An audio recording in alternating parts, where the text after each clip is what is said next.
29 তারিখ আমার মাথায় মেশিন ঠেকিয়েছিল, তখন এক বন্দুক ঠেকিয়েছে। আমার ছেলে ছিল, ছেলের ফোর্স নিয়ে যেতে একে ছুট। 2011-তে আপনারা যখন তৃণমূল কর্মী হিসেবে ছিলেন, তো তখন আপনারা কি রকম ভোট দেখতেন আর এখন কি রকম দেখছেন?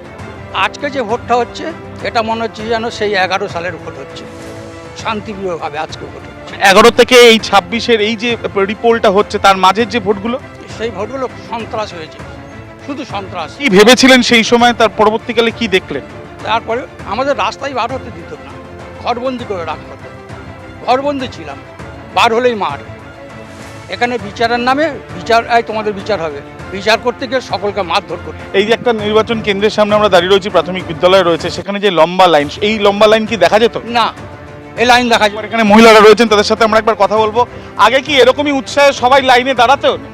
দিদি, আপনাদের কি এরকম ছবি দেখতেন? না না না, এরকম কিছু হতো না। আমরা দ্বিতীয় করে স্বাধীনতা ফিরে পেয়েছি, আমরা এটা বলতে পারি। মানে ভয় পেতেন নাকি না কেউ বারণ করতো? ভয় বলে দেওয়া হতো আগে থেকে ভোট কিভাবে দিতে হবে, তাদের কথা মতো ভোট দিতে হবে। মহিলাদের সঙ্গে আমরা কথা বললাম, একজন তৃণমূল কর্মীর সঙ্গে কথা বললাম। তিনি জানাচ্ছেন যে 2011-র পর এই প্রথম তারা নির্বাচনে অংশগ্রহণ করছেন এবং হাসি মুখে বাইরে বেরোচ্ছেন, এবং এই যে ছবিটা, এই ছবিটাই থাকুক তারা চাইছেন।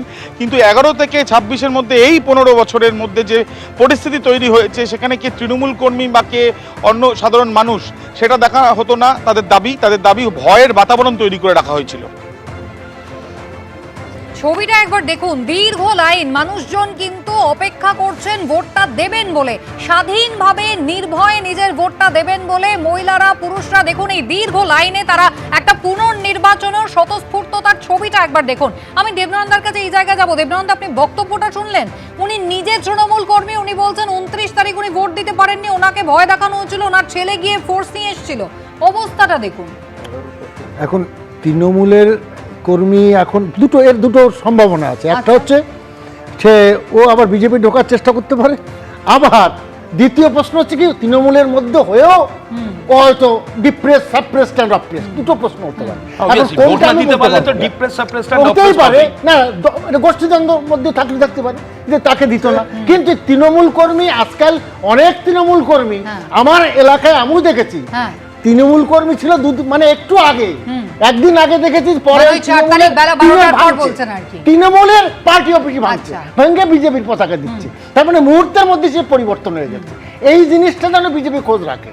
আমার কথা, যারা দুদিন আগে বা একদিন আগে তৃণমূল ছিল, বিজেপি খোঁজ রাখে। আমি সমীক্ষার কাছে যাবো, আমি সমীক্ষার কাছে। সমীক্ষা, একেবারে ভট্টাচার্যকে আমরা পরের দিনই বলতে শুনেছি যে এই যে 4 তারিখ বেলা 12টার পরে যারা বিজেপি হয়েছেন, দলে তাদের কোনো ঠাঁই হবে না, সেই নির্দেশ নাকি ইতিমধ্যেই পৌঁছে গিয়েছে।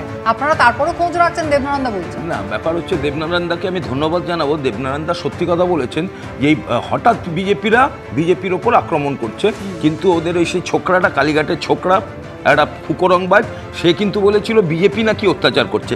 এই যে ফুকরংবাজের মিথ্যাটা আপনি মানে সেই জন্য আপনাকে ধন্যবাদ। দ্বিতীয়ত হচ্ছে যে শ্রমিকদা খুব পরিষ্কার করে বলে দিয়েছে 3 মাস অন্তত আমরা কাউকে নতুন করে জয়েন করাবো না তৃণমূল থেকে, এবং উনি আরও একটা বড় বার্তা দিয়েছেন, সেই জয়েনিংটা যদি কোনো এমপি বা এমএলএও করে তাহলেও আমরা সেটাকে গ্রাহ্য করব না। সুতরাং কে তৃণমূল থেকে, দেখুন ওই যে আমি একটু আগে বলছিলাম যে ঋতব্রত যে উনি বুঝেছিলেন যে তৃণমূলে আসতে গেলে, কারণ আপনার মনীশ গুপ্ত যিনি সিঙ্গুরে গুলি চালানোর নির্দেশ দিয়েছিলেন, উনি মন্ত্রী হয়েছিলেন, তো ঋতব্রত বুঝে নিয়েছিল যে যদি তৃণমূলকে আক্রমণ করা যায় তবে আমি এখানে জায়গা পাবো, ওই জন্য অমিত মিত্রকে দিল্লিতে অ্যাটাক করেছিল। এখন আবার ভাবছে হয়তো যে বিজেপিতে আসতে গেলে আমাকে ভালো মানুষের একটা ইমপ্রেশন তৈরি করতে হবে। আমি এখন শুভময়দার কাছে যাই। শুভময় মৈত্র, শুভময়দা হাসছেন। শুভময়দা, একেবারে দেখুন, প্রত্যেকবার ইলেকশন যখন হয় তারপরে শাসকের বিরুদ্ধে একটা অভিযোগ ওঠে যে কোথাও তারা বিরোধী দলকে ভাঙার চেষ্টা করছে, কিন্তু এখানে বিজেপিকে তো কোথাও কিছু করতেই হলো না। তৃণমূল কংগ্রেস নিজেই জাহাঙ্গীর ইস্যু এবং অন্যান্য ইস্যুতে একেবারে ছত্রভঙ্গ হয়ে গেছে বলা যায়। একেবারেই, এবং এই যে দল মতাদর্শের ওপর দল যদি না দাঁড়িয়ে থাকে তাহলে এই ঘটনাগুলো ঘটে। আপনার কারোর বিজেপির মতাদর্শ পছন্দ হবে না, কারোর সিপিএম এর মতাদর্শ পছন্দ হবে না, কিন্তু এই দলগুলি শুধুমাত্র কর্মসূচি ভিত্তিক নয়। ফলে এই মতাদর্শের জায়গায় যে দলগুলি আছে তাদের মধ্যে কিছুটা তারা দেখবেন যে কি ঘটনাটা ঘটছে, এবং একই সঙ্গে যে বিষয়টি দাঁড়াচ্ছে সেটা হচ্ছে এই 1 মাস বা 3 মাস এই ব্যাপারটির থেকে কিন্তু একটু বেরিয়ে যেতে হবে। কারণ আমরা এই 1 মাস হলে গরমের ছুটির মধ্যেই হয়তো বিজেপির থেকে তৃণমূল, তৃণমূল থেকে বিজেপি শুরু হতো, আমরা এইটা চাই না। আমরা চাই মতাদর্শগতভাবে যারা রাজনীতি করছেন তারাই এই রাজ্যটাকে চালান। তাদের মতটা কারোর অপছন্দ হতে পারে, তিনি তার মতের কথা বলবেন, সেই গণতান্ত্রিক সংসদীয় গণতান্ত্রিক ব্যবস্থা আছে। কিন্তু 1 মাসই হোক বা 3 মাসই হোক, তারপর আবার যদি এই ঢল নামে তাহলে কিন্তু বিজেপিকে আবার এই তৃণমূলের যে মানুষগুলি ক্ষমতা দখল করতেন তাদের যে জায়গা, সেই জায়গাটা আবার ছেড়ে দিতে হলে কিন্তু রাজ্যের যে আইন শৃঙ্খলা পরিস্থিতি, রাজ্য যেভাবে এগোচ্ছে, এই জায়গাটা কিন্তু একটা গন্ডগোলের মধ্যে পড়বে। ফলে শ্রমিকদের কাছে আমরা তাদের সতর্কতা আশা করি যে 1 মাস হয়ে গরমের ছুটি, 3 মাস হয়ে পুজোর ছুটি, এই রকম একটা সময়ের মধ্যে আপনি নিশ্চিন্তে থাকতে পারেন যে গুণগত মান যদি ভবিষ্যতে তৃণমূলের থেকে কাউকে নেওয়া হয়, ডেফিনেটলি গুণগত মান বিচার করে। অর্থাৎ বিজেপির প্রতিশ্রুতি বা বিজেপির ভরসা যে বেনজল অন্তত বিজেপিতে এখনই ঢুকছে না। আমি রবীন্দ্রনাথ দার কাছে এই জায়গায় যাই। আজকে মনে করুন দেবনারায়ণ দা, দেবনারায়ণ দার মতো একটা ভালো মানুষ, সে যদি বলে আমি এতদিন ভুল করেছি, এবার আমি আমরা কি করে লোকটাকে বলি কথায় কথায় শেক্সপিয়ার কোট করে। আচ্ছা বেশ, আমি একবার থামাই।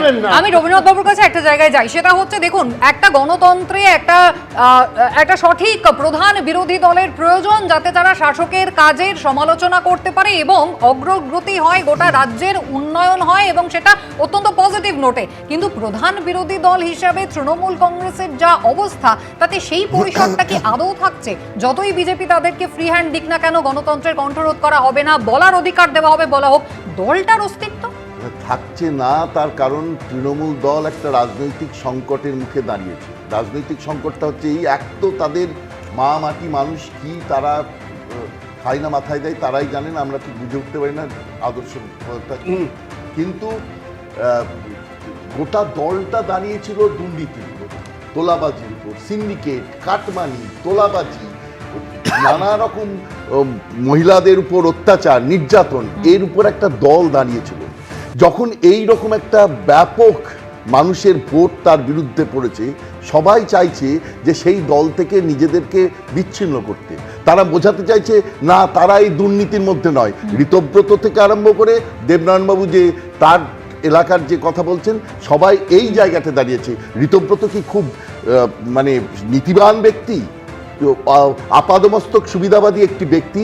তিনি আজকে দাঁড়িয়ে একবার সিপিএম থেকে তৃণমূলে গেছেন, সময় তিনি তৃণমূল কংগ্রেসে যোগ দিয়েছেন, সবথেকে বড় প্রশ্নটা সেই সময় উঠেছে। সেই জায়গা থেকে দাঁড়িয়ে আজকে আবার উনি এই কথাগুলো বলছেন কেন?